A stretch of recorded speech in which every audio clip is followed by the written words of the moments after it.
You may be seated. Oh, I love love, and February is our month of love. And I've endeavored to look at love in lots of different ways.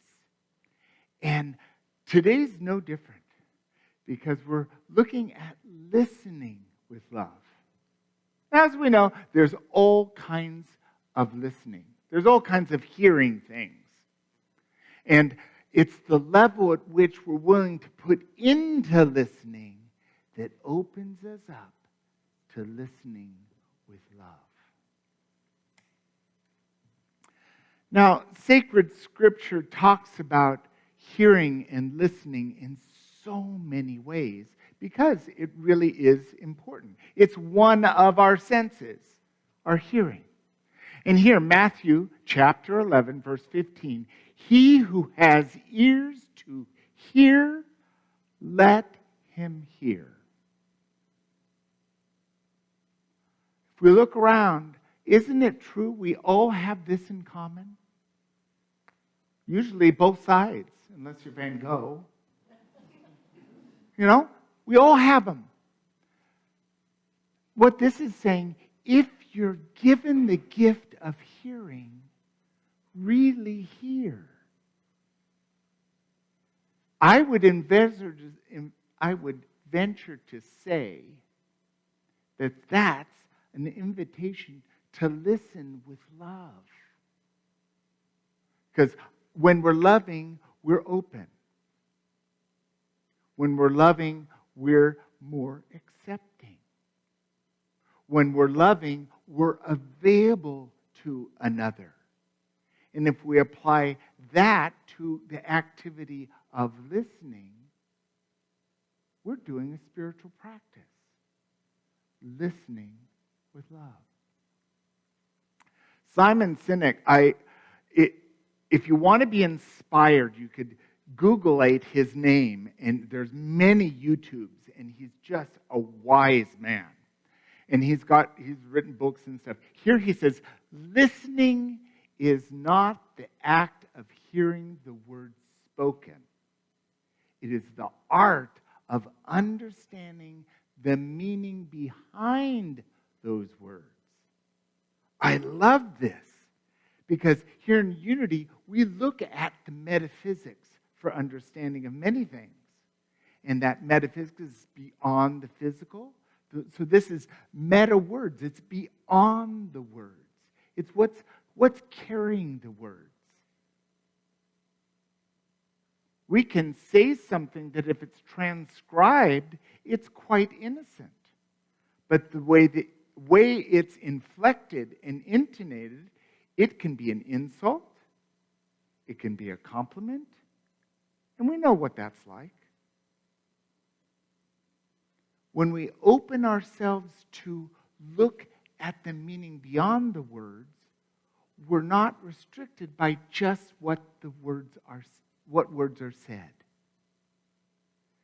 Speaking is a spontaneous event. Few times are we saying things directly as we think them. We're speaking right with our thoughts. And often we say inappropriate words or the wrong word, and we're not even aware of it. But if we listen to what the context is, we draw the meaning. I have actually traveled all over the world, and it's amazing how much can be communicated with, I don't speak French, and she didn't speak any English, but we had a conversation. I knew exactly what she was saying because of the context and the intonation. And she wasn't saying, when you're done with this sink, I want to get in there and get some water. She was saying, when you're ready, I'd like to have some time too. It's a gift to open ourselves to understanding with our heart and listen with love.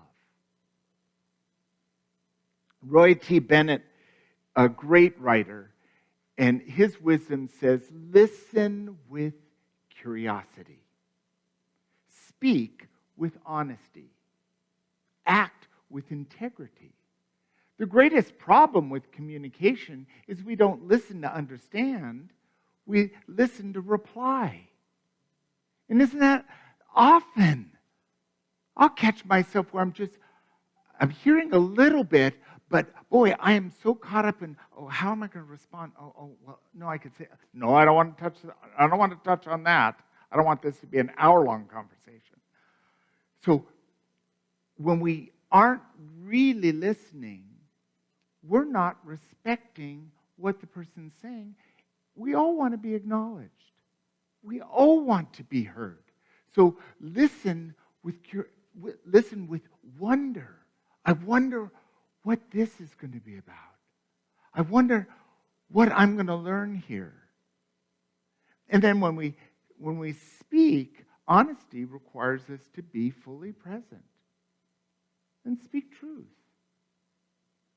And this acting with integrity is acting in wholeness. It really is a recipe for learning to understand each other. Now, every conversation that we have isn't going to be one of these real deep, loving, understanding conversations. But the more of these that we can have, our life is going to be richer. Because people will be heard. And then maybe we'll be heard. And that's listening with love. I love Thich Nhat Hanh, and it's significant that at his recent passing, I've been reading more of his wisdom. He's just, what a profound man who made impact on this world. So here he says, compassionate listening is to help the other side suffer less. If we realize that other people are the same people as we are no longer angry at them. Now, isn't that true? If we identify that we all belong right here, right now, together, there's acceptance, there's a willingness to trust, but then we have to set down the ammunition. And this compassionate listening, sacred service, often brings us to be aware of helping others, putting others first. And when we do that, we can acknowledge them as a part of the whole. So this listening with love, or compassionate listening, opens us to presencing and clearing our stuff so that we can actually receive understanding.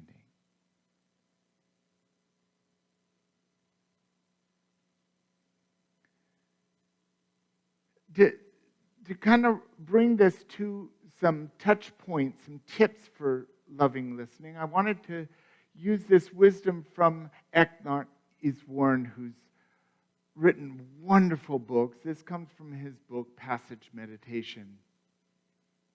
A calm mind can listen with some detachment. An agitated mind often isn't really able to listen at all. The words go in one ear and out the other with no effect in between, except to make the mind more agitated. I can so identify this. When I get mad and I'm all agitated, I can't listen to anything because I'm too focused on what my brain is swirling around thinking about. So we're not in a space where we can be open and listening. And if something needs to be discussed, then it's my responsibility to say, I need a timeout. I need to go for a walk. I need to take a nap. I need to eat something. I need to take care of myself so that I can be a presence worth being with. When I'm agitated, I really can't do anything else. I'm too busy being agitated. And we're going to be this way. We're human. We're going to get upset about stuff. It means you're part of the club. And what a blessing it is that together we can live, move, and have our being and be fully human. Just be who we are.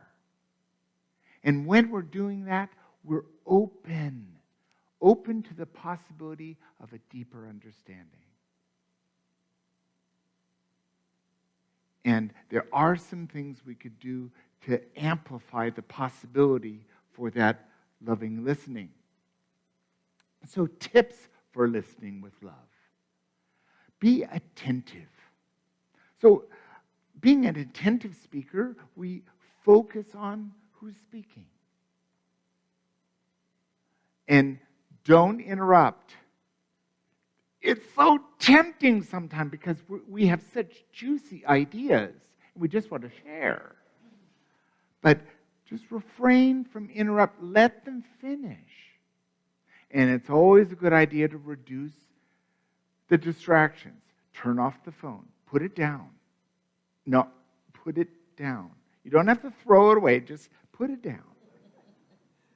And then choose a space that's free from a whole bunch of chaos and noise so you can hear each other. That's attentive listening. It gives an opportunity for clear communication to happen. So another loving way of listening is to be responsive because we want to be acknowledged. And so we want the person we're listening to feel like they're being acknowledged. And we use nonverbal and verbal cues. Nonverbal cues are look into their eyes. Smile. Breathe. Open yourself. If you're sitting and listening and you're open, how does it feel if you're talking to me and I'm like this? Not very inviting. So there's those nonverbal things we can do that say, yes, I'm here. And then the verbal cues are saying yes. Or I see. Tell me more. Wow. And if there's something that's been spoken that you just don't understand, it's like, what does that mean? I don't understand that term, or I'm not getting it. Then they can explain it, fill that out. Responsive. And then active it really combines being attentive and responsive. But to be truly loving of another is to really understand them. Pay attention to what people say, how they say it, and why they're saying it. And then when we reach an understanding, when we understand the intent behind the content, the power of the truth within it, then we paraphrase. We can feed back. But don't parrot the same words they said. Respond by paraphrasing in your own words. Wow, I get what you're saying. I see it like this and this and this. And then they get to discern whether you've received what they were trying to say. It's a very loving exchange. It's one of the most loving things we could do with another, is to listen with love. Are you ready? Are you willing? Are you open to a spiritual practice that will make your life fuller and more open? I know I am, and I hope you are too.